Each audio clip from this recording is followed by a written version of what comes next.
Welcome back to Valencia, Spain, as we move towards our third group stage here at the StarCraft 2 World Championship Series.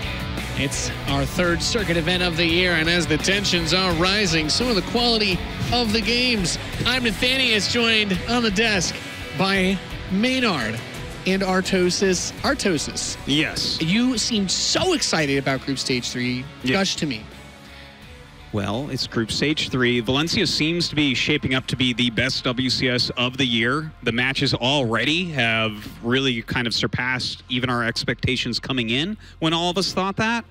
And now you start to look at these groups and these matches like Elazer Haas. I can't wait to talk about that match. Yeah. That's actually a quality match. Don't listen to In Control. This is a good match coming up. Continue to hype us, Maynard. Give me your energy. I'm that guy that wants to sit on the sideline and just watch this unfold. It's I could go full tasteless scenario and say, you know, it could be a good game. It could be a crazy bad game. It could be something in between. Huh. Okay. Do you have who has impressed you the most then? If you're not so easily impressed today yourself, Maynard, what have you enjoyed the most? Who's impressed me? Ooh, I mean, Neiman and Showtime was very impressive on both fronts, actually. Okay. Both those guys are. That game too. Oh I'm feeling like both those guys will be top 8 at least. Like they're pretty impressive. Yeah, if Mana doesn't just upset everybody. Yeah. Well, there is always We haven't seen Mana go on his killing spree yet, so hold the phone. He just, like in Austin, he just decided to be the best player on that half of the bracket. But Group Stage 3 is where we see the challenger players come in. I know it's on a difficult time zone for you guys. Do you have a challenger player from either NA or EU that you're looking forward to seeing now? I think Cyril's a given. Yeah, I mean, hey, you're always looking forward to seeing what Cyril's going to bring, which is probably going to be a lot of 2-0s. But, I mean, it's kind of cool. Like, Haas is one of the guys that I'm waiting for, that I'm waiting to see. I'm always kind of excited about the Taiwanese scene, the Chinese scene, these kind of underrepresented areas, and to see how they're actually going to be able to do up against the top Europeans and the top Americans who are generally favored against them. But I feel like they're all underrated, you know? Yeah. I mean, player like Haas does consistently make his way through. He is clearly out of the qualifiers that he goes through one of the best. But his opponent, Maynard, I think we all say a very good player, good results, previous experience. An excellent player, and Artosis with a big call, thinking that he's going to win this whole thing. He is the reigning champion of Valencia. He was the champion last year. Yeah, and it should be pointed out that they actually played last year in Valencia in the round of 16. Okay, Ooh, so it's not crazy to say Haas can do something good here. And Elazer did end up winning, obviously, since he won the tournament, but I got to go back and mention something. In Season 2 GSL qualifiers, Haas eliminated Elazer from that. I want you guys to know. 2-1, offline. Bad blood. Do you know what those games look like? That might give us an indicator of what this series is going to look like. Yeah. They look like a Protoss killing a Zerg. That's what they look like. Thanks for elaborating. Maynard's like, I don't count cannon rushes. It's not enough. Yeah. Well, who are you looking forward to in Challenger, Nate? Oh, I was really happy with Puck's performance. He's one of my favorite players. I've always been a big Puck fanboy since Neeb didn't make it through Challenger. I'm like, you know what? Not a Protoss players. Yeah, actually, you know what? I'm with you on that. I'm excited about Puck. Obviously, the Australians as well. A couple Australians qualified over. I'm looking forward to seeing how well they do. I thought Puck played some phenomenal PvZ, especially in the qualifiers, considering that the American players in Austin did not perform up to expectation. Yeah, I think it was probably one of the worst tournaments for American players that we had. Austin was, yeah. It was a little weird for the home team, I guess, for the NA scene, just having a little bit of a rough time against the European players. I'm hoping to see a little bit of a shift in that. But we're going to be taking a look at the groups for Group Stage 3 very soon so that we can just kind of get a cursory glance of all of the matchups that you'll be looking forward to over the end of tonight. Of course, these guys, you would be still following along with some of the games. I do believe there are some other streams that are showing them as well. So lots of StarCraft action, and of course, we'll be doing this again tomorrow. Even more StarCraft. And then we're going to crown a champion. You sticking with? Yeah. You sticking with Elazer as your pick for the tournament? Of course. Of course I'm sticking with Elazer. Like, Neeb was on the same role that Cyril's on now last year. Who won Valencia last year? Was it Elazer? I love these things. He's literally correct, but I don't know that means it has to happen again. Those are the things that you respond to by just saying, you know what, you're not wrong. And then you move on to the next thing. That's true. Yeah. Who won 3 WCS Who won 2 WCS events at this point by last year, Artosis? Neeb. Well, he hasn't made that happen. I think the sky's the limit. It's a crazy tournament. Anyone can win it. Everyone keeps talking about Cyril, man. I'm not buying the hype. All right. Well, we are going to get in just ahead into this match then, as we're still waiting for some of the bracket generation to be done. So, Haas, Elazer, Maynard, you don't. What would impress you in this match out of Haas? What would impress me? It seems like Haas has not melted your heart. No, he has. Like there is an affection that I have for players that are just insane. Okay. And Haas is the mad scientist. Like, he does have a bunch of crazy things in his tool belt, on his Protoss utility belt, if you will.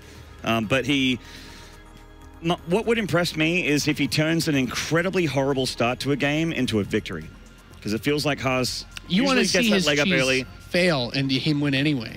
Yes, actually. I would like to see his cheese fail and then see him go, plan B. Because plan B is often a little bit more exciting. Okay. Yeah. Miracle match of the tournament if Haas were to somehow play Shadowne, maybe. That could be... Whoa. Yeah. Canonception. Looking forward to that series. Gentleman's handshake, no gateways till 10 minutes. No G10. I think that's All right. It's time to introduce the players for our next series up on the stage. Smix, are you ready? Are there already some cannons warping in on stage? You know, I can hear them from the corner of the room. I definitely hear them. But first of all, before we introduce the players, I just want to say congratulations, guys. You guys match with the lights once again. They're killing it. Too good at this game. Just killing it. Too good. Easy. But let's get group stage 3 underway and bring these players up. Give it up. It is Haas and Elazer.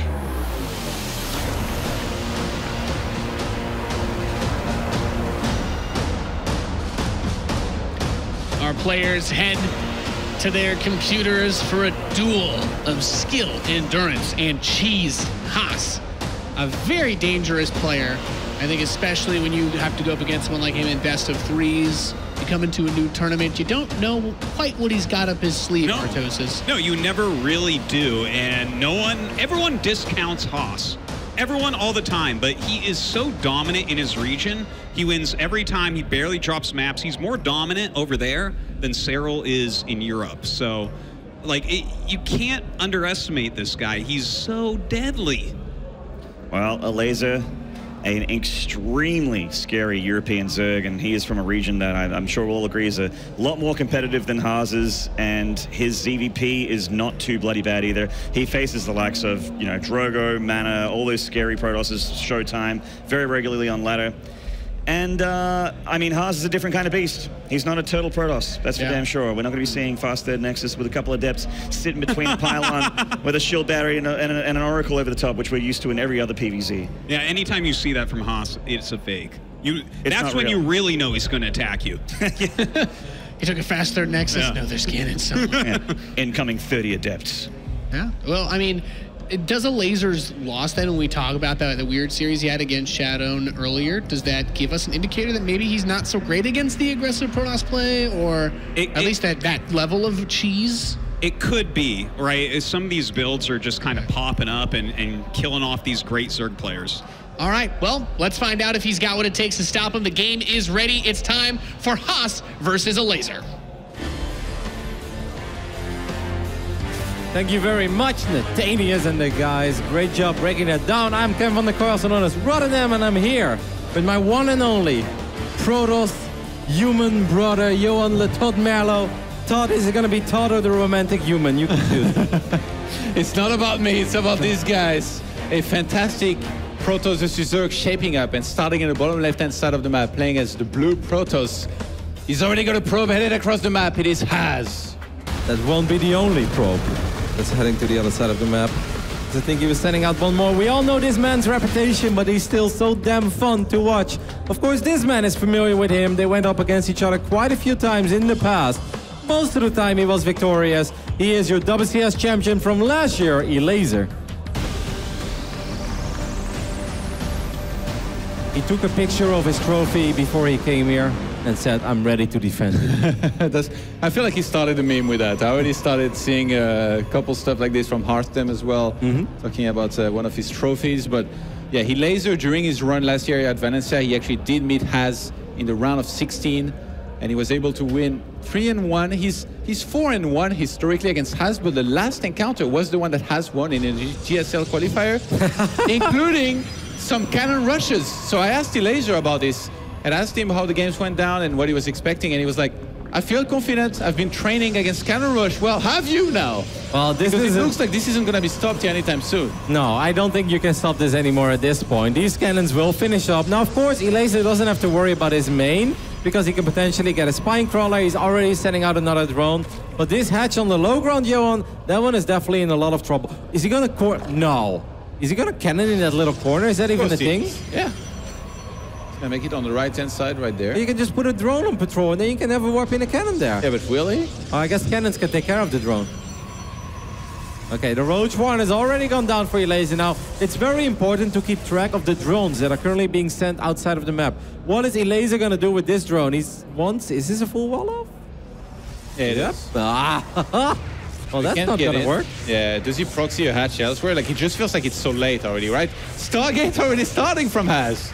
That's actually super smart. I mean, Elazer does know about it, but this still makes it... I don't like this that much for Elazer, because Void Rays can just shot that hatchery down and can shot Queens down as well. But the drone was already so far out on the map, it almost felt forced. Like for him, he couldn't go down the ramp anymore with drones, because they would have died from the cannon shot. No, of course, but maybe you can send that drone that's now morphing in at 9 o'clock. I would have preferred to see him take a hatchery on the top side of the map, you know, further away from that Stargate. This is sick. That cannon, he can warp in a single cannon there, and I think he will, because that cannon on the low ground is protecting it. But it goes, the Roaches are already on the way. I'm curious to see if Haas goes Oracles or Void Rays here. I would really like to see a Void Ray. And... Oracle starting there. No cannon defensively on the side of the map just yet. Suppose the Roaches there across the map. But I've been able to see the ones finishing on the low ground as well that are headed for its base right now. This feels really awkward for Elazer though, because normally a Protoss has no tech, right? When they cannon rush and then maybe you can catch them off guard with a couple of Roaches and Ravagers, but now, with that Oracle already almost out, of course Oracles are fantastic against Ravagers because they do extra damage. Haas is gonna scout this immediately. Well, those drones will not live for a very long time. And what do you do now if you're Elazer? What are these Roaches supposed to accomplish on this side of the map, Johan? Yeah, it feels like he only has bad choices there. And I guess he makes Roaches, Ravagers, tries to clean this up, and then expands on the low ground right there. Void Ray follow-up, by the way. I like it. I think it's very good. And a Robo. And I mean, out of Has here, you know, like a lot of Protosses, they do this. They would go into, you know, 2-3 bases and use their advantage on the walker counts to go into a normal game. Not Has. You can expect the second wave of this eventually here to come down. Maybe with some Void Rays and some Immortals or something that's sort of that. You know what I think would have been really sick? Has is not doing it, but instead of getting that Robo-Tot, if he just gets a second Stargate. And that brings us back to, you remember the IEM Katowice final, the game that Classic and Rogue had at Apotheosis, where he did that second Stargate, but then he fought near the Spore Crawlers. I think if you go Void Rays and Phoenixes from this point, with Elazer's economy, there's just nothing you can do unless you build mass Spore Crawlers. But how are you going to even build mass Spore Crawlers of 22 drones? Like, Elazer's income is very, very poor for a Zerg. I think this might be what Elazer's thinking Has is doing. Yeah. So it's almost... Has provoked this. Like, he always makes these sick reads without having the information. It's just like, he's going to think that, so he'll do that, so I'll do that to adapt. And in this case, we have a lot of spores being made for just... I guess there's going to be a second Void Ray, but the Immortals is what he needs to counter with more units on the ground. Has is wasting some resources, as those pylons and batteries have not been cancelled, but he's in a position that he can lose a couple of resources. He's up 5 workers. And there's no saturation there on that same base. And above all, he's getting way stronger units. He's getting Void Rays and Immortals in the face in a game where Elazer, all he can do is make Queens, Spore Crawlers, and Roaches. Yeah, that Immortal is going to be revealed now. I mean, what is Elazer supposed to do? Make more units? He was going to do that anyway, starting one more Queen as well as an Overlord here so that he can make more of those units. But that Immortal is going to do a ton of damage with the shield batteries behind. It's not even ever supposed to die, really. The second Immortal is out, and from this point on, these Immortals will really start packing one hell of a punch. Elazer is eventually going to run out of energy on these Queens. So much damage, moonwalking as they're shooting there. And there's already a third one on the way as well. What's in the main?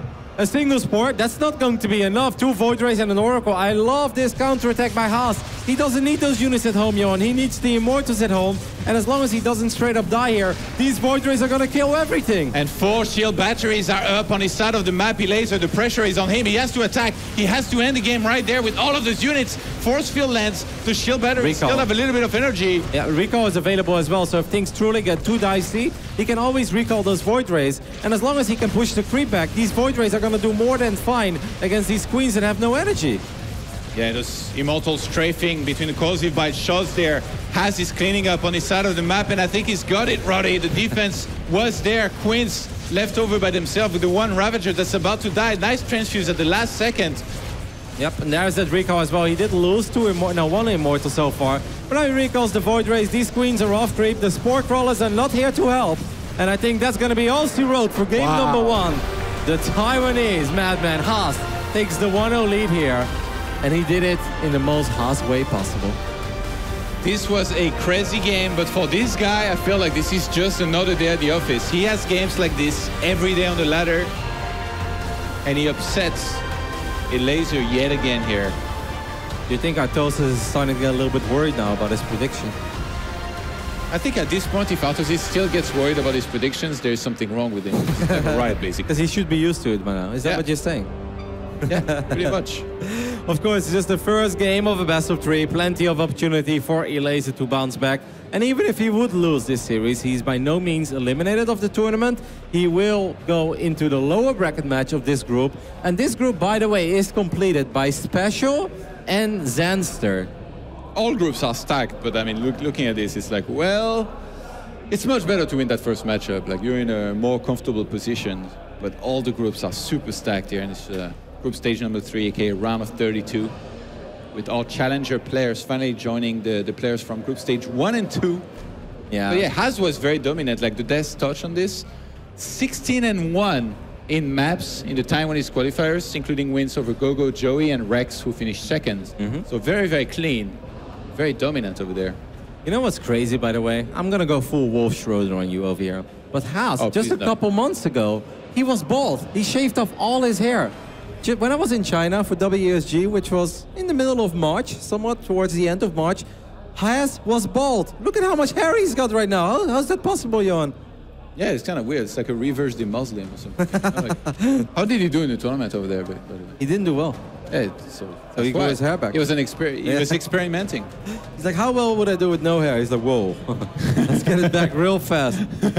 I'm amazed. If I would shave my hair, it would take like a year to get hair like Haz.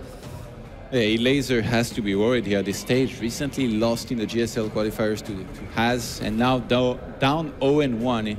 It's just a best of 3, you know. Like if it was a best of 5, obviously, you'd be less worried. You still have a lot of games to try and come back. But now if he loses just one more game, no room left for mistakes. And this guy is very good at making you have mistakes in a game.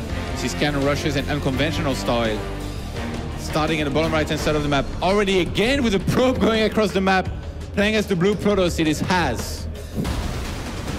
He could hatch block here if he wants, but he can also go full Turkey Dano print F on Elazer here with batteries, cannons, and a proxy robo. On the left top side, we're looking at the Polish Zerg player. He is still the reigning champ of WCS Valencia. It is Elazer. He said he's ready to win it all again. Artosis is a big believer. And there you have it. And I feel, Johan, when Haz sends out his probe this early to make sure that Elazer expands somewhere else, he's doing this obviously for a reason, right? We don't really know what the follow-up plan is here for Haz, but he is doing this for a reason. Yeah, getting the early scout there, starts a gas back at home. Where's that 4-gate? Come on, bring back that old vintage 4-gates. Who would expect a 4-gate into 2018? Nobody, because it's terrible. It's just not good anymore. Except when Haz does it. Maybe with batteries. I mean, if you can get a contain going with batteries, anything is good with batteries, right? On Apotheosis, it was actually popular for a couple months. You know, just a good old 4-gate with a couple batteries. That stuff can work, it can catch your opponent off guard, but Elazer is going to be aware of it. Elazer knows he's playing against arguably the craziest Protoss out there, so he's going to scout very, very thoroughly. Some of these groups are insane. What's your favorite? I think Group C is like really cool because you got Bla and Mana, the guys that met each other in the match for the qualification in Challenger. And Mana won that. We saw Bla kind of make his way through and now qualify for Group Stage 3. And then you add to that Cyril and Shadowne. That is a wide group for sure. You know what's crazy as well? That Shadowne has been on a rampage today, right? Beating very good Zergs. He beat Lambo, he beat Elazer. Can he beat Cyril with his cannon shenanigans? Maybe he can. If that happens... France, man. If that happens, I worry today for Printf and Turkidano that the next patch notes come out, because then I'm pretty sure there's going to be something changed about these cannons in Belgrade, Joe. You're going to have to start cannoning yourself? I don't think you do a whole lot of cannon rushes. No, I'm not a cannon. I used to have a big cannon problem when I was young. I was addicted to cannon rushing. So then one day I went to a meeting and I said I had a problem. And then all I do is cannon rush. They greeted me. They said, "Hi, Kevin. We're familiar with those terrible habits." And I said, "I promise, guys." I had a sponsor, you know, a very good Protoss player. Vitamins? Yeah, no. That would be a terrible sponsor. He'd be like, "Come on, man, just a little cannon. What is a little cannon? We all need a little cannon." Last one. Yeah. No, so I stopped. I swore it off and never did it again. But those cannons, man, they've been looking good. We just saw it here in Game 1 between Elazer and Haas. And Shadowne, the French Protoss, had a lot of success with it today. Let's play a game. It's like a really hard game and really bad game, actually. Okay. Let's predict what Haas is going to do. Can you do that? What do you think? I think it's going to be... He's going to pretend he's going to take 3 bases, but he's going to stop at like 40 probes, and then he's going to all in with 8 gates and zealots. I would say that too, actually, looking at the build, yeah, starting charge and stuff. Usually 44 probes, but yeah, you can definitely stop earlier as well. Depends on how many gates you get. I think he's going to stop maybe soon already, because I don't think he's going to take... He might take those gases, but he's going to not actually use them, you know? Yeah. Sometimes you want to invest 150 minerals as a Protoss player, because you know the Overlord is there. So you're like, "Hey, man, nothing to worry about here. I'm taking my 3rd and 4th gas." And then you can even take the probes that are mining in the main and send those to the natural. So Zerg thinks everything is normal. But us disgusting Protoss players, we know it's not normal. We know we're willing to all in. But so far, I mean, Haas sends out the Observer. He has the Prism on the way. Okay. And would Elazer even scout there? Like, I think, is that an Overlord down there all the way down? That's the one Overlord that he has across the map? Got a Zerg running around. I don't think he would see that. 7 roaches at 41 drones. So Elazer, it's safe to say that he's rather safe than sorry here. He's like, "You know what? I don't know what it is, but I know you're Haas. I know you like to be aggressive. And I know it's going to be something weird. So I'm going to make these roaches now to make sure I have something. And then we'll see what you're actually doing." Yeah, I'm surprised there is no more gateways than this. I guess... I think he's going to take an expand, but I don't think he's actually going to use it. And then probably like... Still no gases on the second base. First 3 zealots are there. He could warp in 4 more here with his 4 gateways. He could eventually throw down on Templar Archives as well, right? With that gas he's still mining, and then get like 2 or 3, let's say 2 Archons, 2, 3 Immortals, and then a whole bunch of zealots. I mean, this Prism is going to have a very tough time finding any damage. Haas sees this right now. He's like, "Wow, I guess you're ready. You must have neglected probe production up until now." So now he gets to choose, basically. Does he keep on making probes and goes further into the game, or... Elazer is still making a lot of 3 more gates, 4 more gates. Okay, well, he saw roaches. He's like, you make that initial wave, you neglected economy, I'm going to keep on improving mine and then still throw units at you in a moment. I'm going to go there, Johan, and say that I'm starting to get a tiny bit worried here for Elazer, because he made an insane amount of roaches of a very low drone count, and has already been producing Immortals for a little while. I think we have 2 Immortals out right now, is that correct? Yes. Yeah. So it's 4 sentries that are building on energy. Exactly. It's going to be tough to get a good fight with those roaches. Of course, there's Ravagers, and in the end of the day, guys, whatever we say here doesn't matter, because it comes down to the players and their execution. But on paper, I don't actually hate this game for Haas so far. I know he hasn't done much damage, but Elazer has done the damage to himself. Yeah, I mean, as soon as they start being like 3 to 5 Immortals and you have force fields that he can use, despite having Ravagers, it takes time for them to remove the force fields. And then those Immortals, during that whole time, they're shooting down roaches very, very fast. And charge loss do their damage as well. They do their tanking. I think Haas is playing a pretty good game so far. He's reading the situation well. Like, obviously, you would think, like, hey, shouldn't he be more aggressive with the Zealots? But there is no need. If Elazer already has all those roaches, I actually don't think Haas needs to move out here because Elazer is producing an insane amount of units. Haas is actually the one that should sit back, Johan. He can actually sit back, take a fight near shield batteries perhaps. Elazer is the one that has to attack Haas. Haas does not have to attack Elazer here. Haas is not going to attack with everything and warp in there, by the way. He's sending the warp prism towards the main base of Elazer, and he's hoping that the split is going to be bad. Look at this. He's going to warp in a ton of zealots there in that location.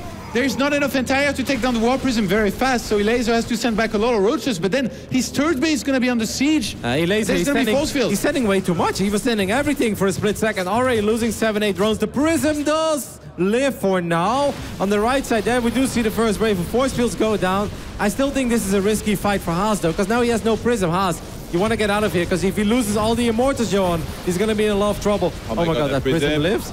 No. Prism, the Queens! Right now, force field, the Queens take out the Warp Prism, and Elazer should be able to clean this up. Recall is used. One of the Immortals will die. 2 Immortals went down in the end.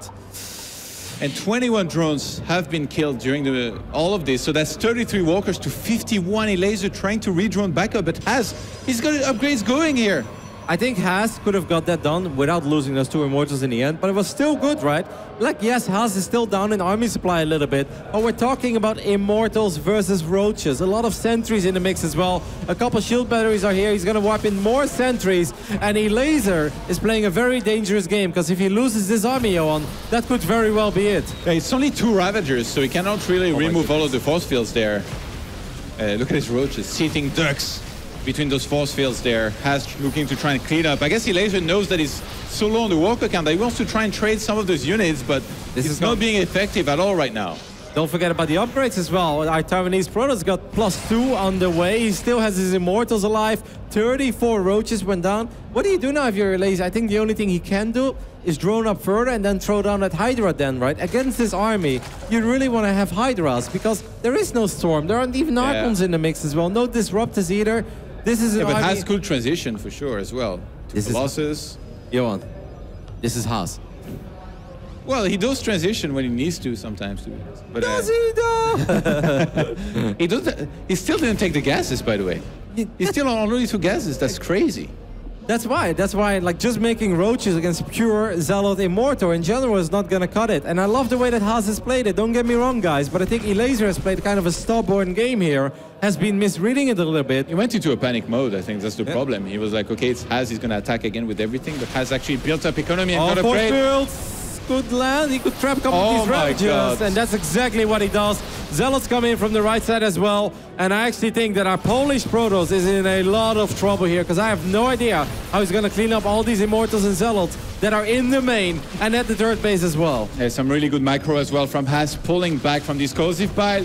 And the great thing about this is that he can keep on warping in the main base of Elazer, and he doesn't even need to micro the Zealots. They're just going to keep on charging forward and killing units. The third base is about to die now. Elazer being overwhelmed by the Taiwanese Protoss. Just on points this whole series. Haas has done a phenomenal job in this game to play towards the strength of his image, right? You can see Elazer expected to attack at any given moment, and when Haas finally did attack him, Elazer was still a little bit out of position, and Haas actually did attack a tiny bit. He got Immortals, he got +2. GG, Haas gets the surprising 2-0 victory over the WCS Valencia 2017 champion. He grew his hair back, and with it a whole lot of skill here that he brought here to Valencia, Spain, and he takes out the previous champion here, so Valencia, from last year. I really think that Elazer read this as a bigger attack that was supposed to come a lot earlier, right? That's why he started making those Roaches at 41 drones, and then at one point he's like, shall I drone up a tiny bit? But he was very indecisive about when to produce those units. And I think the mind game here was that he didn't take the gases on the expo. Everybody would take it even as a fake. Yes. But Haas didn't take them at all. And he started +1 and made more probes, which is something really smart that nobody ever really does, I feel like. And then the craziest thing about that game is that Elazer did have a lot of Roaches, but when that multi-prong attack did came, Haas still got 21 drones. So obviously it was still successful. A surprising result, to say the least, to kick off Group Stage 3. Let's see what the boys at the desk have to say about those games. Thank you very much, Roddy. And what a series there out of Haas, bringing a little bit of what we expected, and perhaps a little more than we expected. Maynard, Nothing status. Confirmed, unconfirmed. What status again? Nothing status. Nothing Was that nothing or was it something? That was something, for sure. 100%. Right. It was greater than 0. That second game, even a legit, quote-unquote, PvZ there from Haas, just showing how good he is at just every single style of StarCraft, apparently. Dan was in my ear the entire time that Haas was playing, which I think was a total of 15 minutes, just saying how good Haas is, saying that his Korean MMR is really, really high, that he is probably one of, like, if not like a top 20 player worldwide. We're talking career involved. Yeah, a really good play out of him. And now your tournament help, by the way, totally yeah, no, I mean, it's tough for Elazer at this point, but Haas is deadly. Maybe this is a good thing, and Haas will go on the opposite side of the bracket from Elazer, something like that. But perhaps. I'm definitely not losing faith in Elazer yet. All right, you guys are following some of the games. Tell me, what you got going on, Artosis? Okay, I have Elazer versus the Muslim. It's in game 2 right now. How much cheese have we had so far? It was an aggressive game 1, and Elazer killed him pretty quickly, got a ton of SCVs right off the bat. Some Cyclones went in and finished him off. Right now, we kind of see it's a little bit of pressure coming out of both sides. Both of them playing very tech-heavy. Yeah, I mean, Cyclone TVT, that's definitely one way that the game is played a lot now. Yeah. Thank you very much for keeping us up to date on that. Maynard, what you got going on? I got the French Protoss DNS going up against the NA Challenger winner True here. DNS getting that Dank Shrine down in the main base with the Prism, so some Archon drops on the way here. True opened with a Ling attack, a very early slow Ling attack where he actually killed a pylon here of DNS, depowered this whole wall. But nice pro micro from DNS. He fought over here and managed to deflect those Lings and end up actually in a pretty good spot economically, considering that True's got no third hatchery. This is not a very comfortable position for Zerg. He committed a lot to that attack. That game looks pretty weird, Maynard. Yeah. And game 1, you know, if you saw the score there, True did win. It was on Acid Plant, and that was because he just did it in true fashion. A big Ling flood with a lot of Banes, and actually, even for style points, got a Nidus Worm on the front door of DNS, and I think he sent like, what, 900,000 Queens? Yeah, it was a lot of Queens. That's and great. A lot of slow he got all of his pawns to the end of the chessboard before that push. Exactly. Awesome. Yeah, he has awesome gameplay out of True. We're going to take a look at the groups as we have Group Stage 3. That's where we are here in the World Championship Series Valencia as... well, obviously a lot of the matches haven't been completely resolved yet. Yeah, but that was such a quick series. Anything that stands out to you at Group A, we have, you guys see True and DNS are playing, but Puck and Nurchio are in there too, I think. Puck, I feel like his weakest matchup is PvT, so I like this group for him.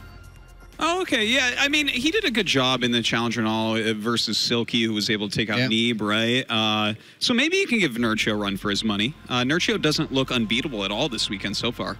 Yeah. I agree with that. Personally, I like Puck versus True as well. Group B, Raynor already won his first match against Hut, the Australian Terran player, where Showtime will face off against Silky. Cool for Silky to make it to be able to qualify like this. Yeah, Nick McNice over there. He's got himself a qualification spot. I'm really excited about that. I was very happy watching those Challenger VODs of the plane ride over, actually. Really enjoyable games from him. A lot of really creative plays. There's a couple of aggressive games when he was down to come back in that series. They got him the qualification spot. It was really exciting as well. He played fantastic. But I'm on that Raynor hype train, man. I think that Raynor's going to have a very, very good tournament here in Valencia. Down in Group C, Bly and Mana. Mana, who finished second place in Austin, I think. It's actually, I saw it was Cyril and someone else in this group. Okay. So Mana and Cyril are actually in the same group. Okay. Which is pretty wild. Yeah. Well, and the rematch potential is 100% there. Group D, you guys were talking about Elazer versus the Muslim with Rex and Clem. A lot of Terrans. Yeah. And one Zerg to rule them all. It's kind of a cool group. Like, we could absolutely see Clem in the bracket stage, which is really exciting. Maybe Elazer hasn't had the greatest year. By the way, Elazer just won this match against the Muslim. So that means Elazer goes to the winner's match of that group. That's right. As well. That's cool. Right.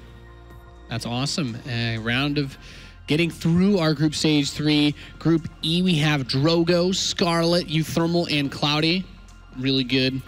It has a really good balance. I think all those matchups look pretty good. Yeah, Cloudy is delivering pretty well over in China this year as well, so maybe some upset potential there, actually. We've seen a little bit of underperforming from Scarlet and Drogo lately, and I guess Euthermal a little bit, even though he's been playing well today. Yeah, that's like a question mark. I think that's been over Scarlet and Neeb's heads is where's the WCS success? Yeah. And despite their success in other tournaments. And Group F, we have Haas who just won that match, but also Special and Xanster will be facing off. That's an exciting. That's an insane group. Yeah. Like, that's a really good one. Anything can happen there. Xanster is really good. He's on fire today. And, yeah. I mean, he's just won both of his groups in the first and second stage. Yeah, that's right. And they were hard groups too. He was not going through easy ones. Yeah, I think that's a great matchup, him against Special. And then as we move forward, we have IA with Neeb, Snoot, and Denver. Denver apparently playing quite well today as well. Yeah. Interesting. Snoot's always a bit of a question mark. Well, you say he's a bit of a question mark, but... Is he really? He's always at least top 8. I think he's a question mark. Is he going to win the tournament? Is he going to get runner-up or something? But, like, he's the most stable pro gamer in the world, along with Innovation, for my money. Okay, like, and one of the richest. Along with Innovation again. I mean, he gets the dollar bills. He does well. I expect him to get through. Okay, all right. Me too. And Neeb, of course, looked pretty good in his series earlier against Showtime. I think a lot of people excited to see him in Group H. Hero Marine has already defeated Seether, another one of the players coming in from the ANZ region. Yeah, rough groups for the Australians, actually, as we saw those rounded out during these series that we've been watching on stage and here on our laptops. Hut and Seether both down in the series there, which is unfortunate for our Oceanic brothers, but I mean, they are up against people where you are not surprised to see those results. Yeah, I mean, it's a very, very difficult. Just being able to practice against those guys from how far away you are makes things quite tricky. Harsam and Namshar, though, looks like a great matchup as well in this group. So that's Group Stage 3. We've got a couple more matches coming up. Yeah. It's going to be good, man. Can't wait. I just want to go to the next match. That last one was too fast. All right. Well, we do not have the next matchup ready just yet as we're still figuring it out. Is it Swarm Hosts?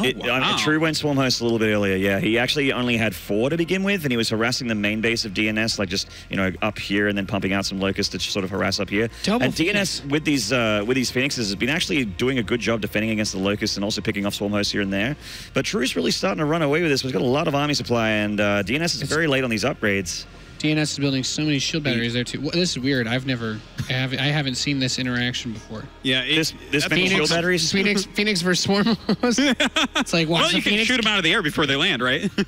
They do bonus damage. Okay, we actually have that next matchup. It is going to be Mana versus Cyril, the rematch from the WCS Austin Grand Finale. Yeah, that's exciting. And that should be a great one. Yeah, I can't wait to see what Mana's actually going to bring to the table this time, because obviously he took a couple maps off of Cyril before, so he's brought that confidence, like you said earlier in the day. And in Challenger, he actually got none. He got 3-0'd by Cyril. So Cyril was like, you know what? It's enough of that, Mana. They've had a few bouts recently. Maybe Mana will bring something a little bit unexpected. I don't know. His success in Austin largely came off of him playing a little bit unorthodox strategies and builds. He caught everybody off guard by surprise. Yeah. All right. Well, thank you, gentlemen, for your insights and expertise. We're going to go to a break. When we come back, that next series, it's going to be Mana versus Cyril. Don't go anywhere.